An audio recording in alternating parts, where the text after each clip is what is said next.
반갑습니다. 오늘은 10월 1일 수요일입니다. 오늘 우리가 함께 살펴볼 말씀은 다니엘 3장의 말씀입니다. 어제 우리가 함께 살펴본 2장의 말씀을 통해서 하나님의 크심과 위대하심 앞에 엎드려 절하는 이 느부갓네살 왕의 모습을 확인할 수 있었습니다. 그런데 3장을 펴자마자 우리는 그러한 느부갓네살의 모습은 온데간데 없고 이렇게 자신의 힘과 능력과 위엄을 자랑하는 모습을 보게 됩니다. 1절의 말씀입니다. 느부갓네살 왕이 금으로 신상을 만들었으니 높이는 60규빗이요 너비는 6규빗이라 그것을 바벨론 지방의 두라 평지에 세웠더라. 한 규빗은 이 팔꿈치에서 가장 긴 가운데 손가락까지의 길이를 나타내는 단위로 이 평균적으로 50cm 정도를 뜻합니다. 그러니 느부갓네살이 세운 이 신상의 크기는요 높이가 30m, 그 너비가 3m 정도로 아주 거대했습니다. 지금으로 치면 대략 아파트 10층에서 12층 정도의 높이가 되는 거대한 신상이었어요. 그리고 이 신상은 머리부터 발끝까지 모든 부위가 금으로 덮여 있었습니다. 마치 앞선 2장에서 이 느부갓네살이 그 꿈에서 본 그 신상을 떠오르게 합니다. 사실 느부갓네살은 굉장히 유능한 능력을 갖춘 제국의 군주였습니다. 그는 바벨론이라는 제국의 영토를 넓히고 전성기를 맞이하게 한 정복 군주일 뿐만 아니라 이 세계 불가사의에 꼽힐 만큼 위대한 건축물들도 만들며 바벨론의 전성기를 이끈 대단한 왕이었습니다. 그의 제2 시기에는요 건축되었다고 알려진 대표적인 건축물들이 있는데 그의 아내를 위해 만든 공중정원, 마르둑 신을 위한 지구라트, 바벨론의 문이라고도 불리는 이 이슈타르 문과 같이 거대하고 압도적인 건축물들을 많이 세웠습니다. 그러니 유대인들은요 포로로 끌려오면서 이 거대한 문을 지나가고 또 세워진 지구라트를 보고 공중정원을 보면서 그 위엄에 압도되지 않았겠습니까? 그리고 이제 이 세운 것의 절정이 바로 이 금신상입니다. 어쩌면 느부갓네살은요 자신의 힘을 과시하는 것에 절정으로 이것을 세웠을지도 모릅니다. 하지만 우리는 이미 앞선 2장을 통해서 보았습니다. 이러한 세상, 아무리 거대한 제국이라고 한다 할지라도 유한하고 끝이 있고 마지막이 있으며 모든 것을 다스리시는 분은 모든 권세를 주시기도 하시고 또 빼앗기도 하시는 분은 우리 하나님이다라는 사실을요. 분명 느부갓네살도 그리하시는 분이 하나님이라는 것을 깨닫고 그 하나님 앞에 엎드렸습니다. 하지만 느부갓네살이 이어서 보여주는 모습은 그 하나님을 찬양하고 경배하며 예배하며 믿고 섬기고 따르는 모습이 아니라 오히려 자신의 힘을 더욱 과시하는 모습입니다. 사랑하는 여러분, 이것이 우리에게 무엇을 보여주고 또 무엇을 알게 합니까? 이러한 모습이 바로 사람의 죄된 본성의 극치라는 것입니다. 분명 하나님의 위대하심과 그 광대하심을 우리는 보았고 그것을 마주하여 하나님을 알게 되었다면 그 하나님 앞에 엎드리는 것이 마땅하고 또 당연합니다. 하지만 이 느부갓네살 왕은 그리하지 않습니다.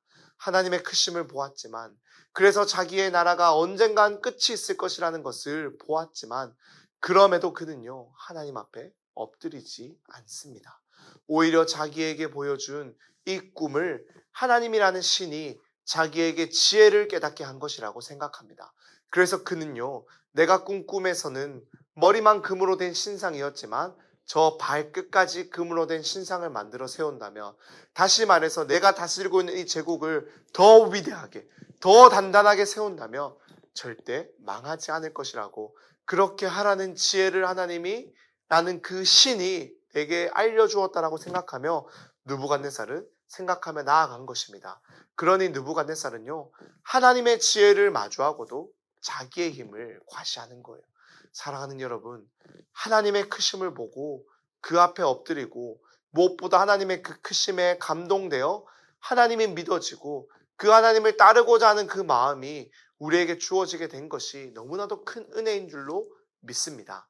하나님은 지금도 온 세계 만물에 충만하시고 지금도 당신의 크심과 그 광대하심은 온 세상에 충만합니다. 하지만 우리는 그것만으로는 하나님을 바르게 인지할 수 없습니다. 우리에게는요 하나님을 제대로 알게 할 안경이 필요합니다. 그것이 바로 믿음이라는 안경이고 우리는 그 믿음이라는 안경으로 우리에게 계시해 주신 하나님의 말씀, 이 특별 계신 성경을 가지고 우리 마음 가운데 이 모든 것을 깨닫게 하시고 적용케 하시는 성령을 의지함으로 반응할 수 있게 됩니다. 그렇기에 사랑하는 여러분, 하나님의 크심을 보는 것에 그치지 않고 그것이 믿어지는 것이, 그래서 그 앞에 엎드려 예배하는 것이 우리에게 그 무엇보다 가장 큰 은혜인 줄로 믿습니다. 그래서 하나님의 크심을 보고도 이 깨닫지 못했던 느부갓네살은요, 자기의 힘을 과시합니다. 하지만 이 제국에는요, 하나님의 크심을 너무나도 잘 알고 믿는 자들이 있었습니다. 그들은 바로 다니엘과 세 친구들이었어요. 그렇기에 그들은 왕의 이 명령을 따라서 금신상에게 엎드리지 않습니다. 그러니 세상은요, 또한 이러한 믿음의 사람들을 가만히 내버려 두지 않는 거예요. 그래서 그들은요, 자신들처럼 왕의 힘 앞에 엎드리지 않고 자신들처럼 살아가지 않는 이 믿음의 사람들을 내버려 두지 않습니다. 왕에게 고발합니다. 그래서 그 즉시 이들은 왕 앞에 끌려가 신문을 받게 됩니다. 그런데 이상한 것은요, 왕은 자신이 명령했던 것처럼 이 바로 풀무불에 던져지지 않고 한 번 더 기회를 주는 거예요. 지금이라도 금신상에 절하면 살려주겠다라는 것입니다.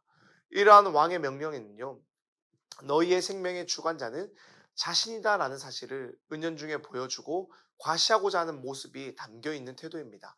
너희의 생명은 내 손에 달려있다고, 내가 너희를 살리고 죽일 수 있는 힘이 있다고, 그러니 내 말대로 하라고, 그러면 살 수 있다라고 말하는 거예요. 하지만 이러한 느부갓네살 앞에서 다니엘의 세 친구는요, 이렇게 대답합니다. 사드락과 메삭과 아벳느고가 왕에게 대답하여 이르되, 느부갓네살이여, 우리가 이 일에 대하여 왕에게 대답할 필요가 없나이다. 왕이여, 우리가 섬기는 하나님이 계시다면 우리를 맹렬히 타는 풀무불 가운데에서 능히 건져내시겠고 왕의 손에서도 건져내시리이다. 그렇게 하지 아니하실지라도 왕이여, 우리가 왕의 신들을 섬기지 아니하고 왕이 세우신 금신상에게 절하지도 아니할 줄을 아옵소서. 이들의 이러한 고백의 의미가 무엇입니까? 왕은 자기가 이들의 생명을 주관하고 좌지우지할 수 있다고 생각했지만 이들은 그렇지 않다는 것을 분명하게 고백하는 거예요. 왕은 이들의 생명을 마음대로 할 수 있다고 생각했지만 이들은요, 나의 생명, 우리의 생명은 왕의 손에 달려있는 것처럼 보이고 또 그러한 상황이 맞지만 정말 우리의 생명을, 우리의 목숨을 다스리시는 분은 왕이 아니라 우리가 믿는 하나님, 모든 것을 주관하시고 생명의 주관자가 되시는 하나님의 손에 달려있음을 이들이 믿고 또 고백하는 것입니다. 그러니 왕이 우리를 풀무불에 넘기더라도 괜찮다라는 거예요. 그래도 상관없다라는 것입니다. 우리가 믿는 하나님, 우리가 믿는 그 하나님이 우리를 그 풀무불에서도 능히 건지고 또 우리를 왕의 손에서도 분명히 건질 것이다 라고 고백합니다. 하지만 이들의 고백의 절정은 18절인 거예요.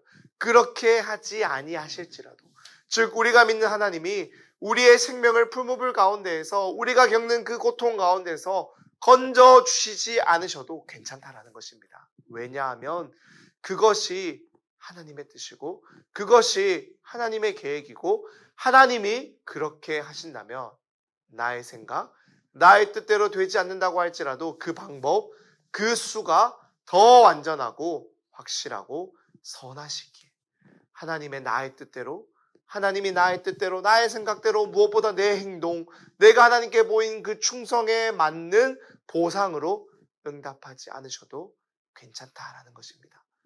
나의 뜻이 아니라 하나님의 뜻, 나의 생각이 아니라 하나님의 그 방법이 가장 선하기에 우리는요, 하나님을 믿고 하나님을 의지하고 하나님을 높입니다라고 이들이 고백합니다. 그 결과 이들은 풀무불에 던져지게 됩니다. 평상시보다 7배나 더 뜨겁게 달궈진 그 불구덩이 속으로 이들이 던져집니다.